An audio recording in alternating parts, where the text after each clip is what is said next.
Hola, mi nombre es Natalia León, perteneciente a la Universidad de Ibagué y mi código estudiantil es 51-2019-2004. El día de hoy les vengo a hablar sobre el acto administrativo. En primera medida, ¿qué es el acto administrativo?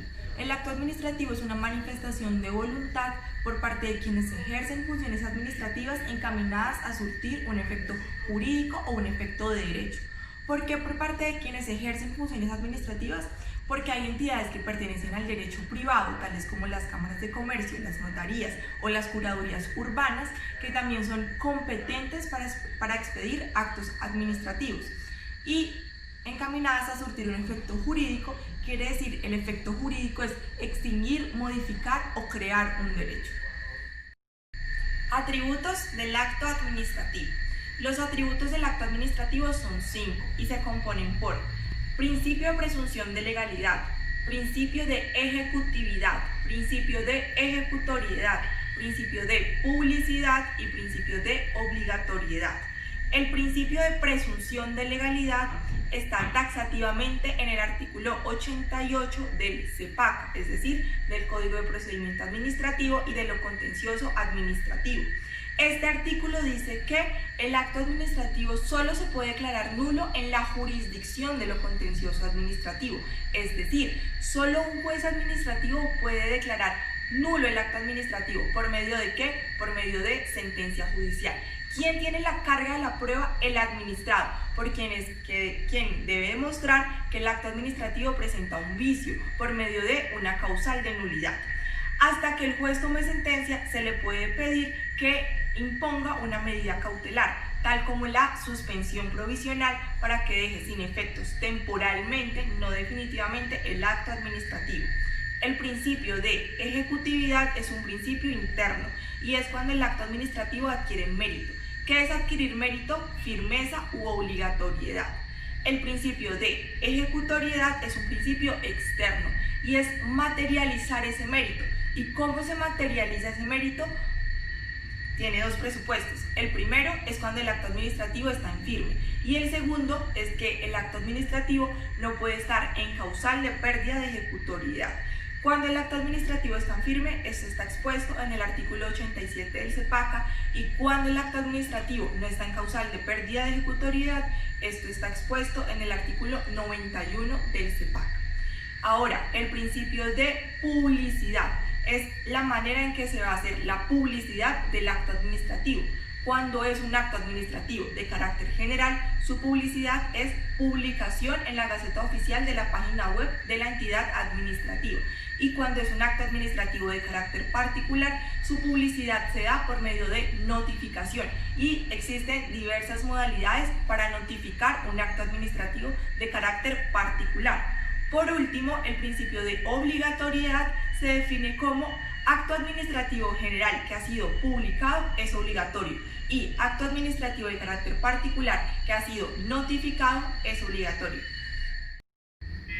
Para tener un concepto más amplio sobre los atributos del acto administrativo, es importante recalcar, como lo dije anteriormente, que el artículo 87 del CEPACA presenta los eventos de firmeza del acto administrativo. A continuación son: cuando los recursos ya fueron resueltos, cuando no procede recursos contra este, cuando los recursos no fueron interpuestos, cuando se desiste de interponer los recursos y cuando hay una protocolización del silencio administrativo positivo. Ahora, las causales de pérdida de ejecutoriedad que se encuentran en el artículo 91 del CEPACA son desaparición del fundamento de hecho y de derecho, medida cautelar, prisión de 5 años, condición reclusoria y pérdida de vigencia. Ahora, en cuanto al principio de publicidad, es importante entender que las modalidades de notificación del acto administrativo de carácter particular se pueden dar personalmente, por aviso, en estrados y por conducta concluyente. El artículo 72 del CEPACA taxativamente dice que por conducta concluyente se debe entender el conocimiento, el consentimiento y la impugnación, es decir, la interposición de los recursos de vía gubernativa o de vía administrativa, que son queja, apelación y reposición. Elementos del acto administrativo. Los elementos del acto administrativo son 5. Elemento subjetivo, elemento objetivo, elemento causal, elemento formal y elemento teleológico. El día de hoy hablaré del elemento subjetivo. ¿Qué es el elemento subjetivo? El elemento subjetivo alude a los sujetos que intervienen en el acto administrativo y lo podemos ver desde dos enfoques, un sujeto activo y un sujeto pasivo. ¿Quiénes son los sujetos activos? Pues quienes ejercen funciones administrativas.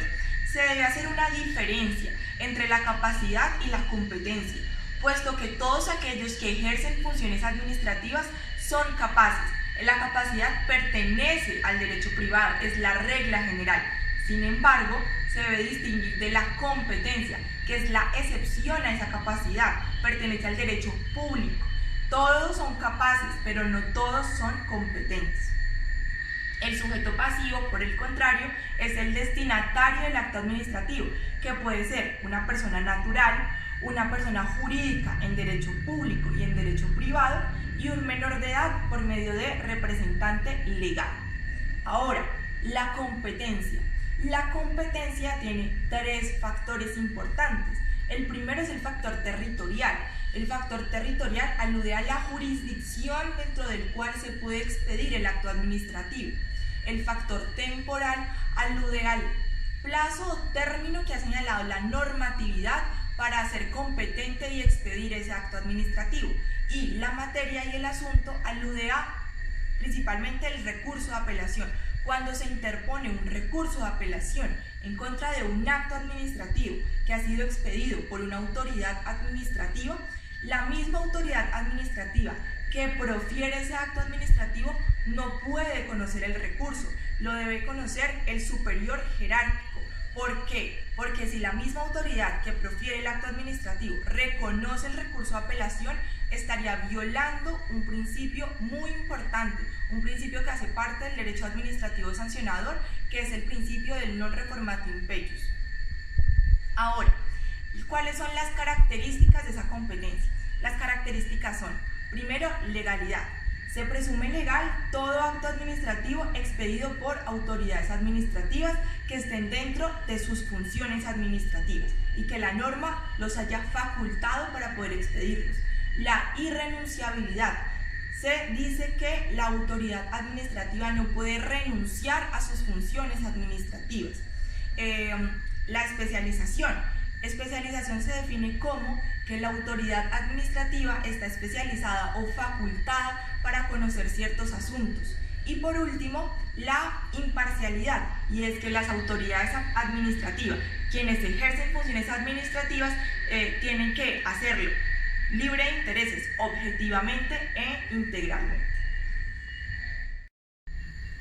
Las causales de nulidad del acto administrativo son infracción en las normas en las que fue fundado, perteneciente al elemento objetivo, sin competencia, perteneciente al elemento subjetivo, desconocimiento de derecho de audiencia y de defensa, perteneciente al elemento formal, explícitamente en formalidades, expedición de forma irregular, perteneciente al elemento formal, explícitamente en formalidades, perteneciente a la motivación, falsa motivación, perteneciente al elemento causal. Y por último, desviación de las atribuciones propias de quien lo profirió, y este último hace parte del elemento teleológico. Muchas gracias por su atención y espero haya quedado claro todo acerca del acto administrativo.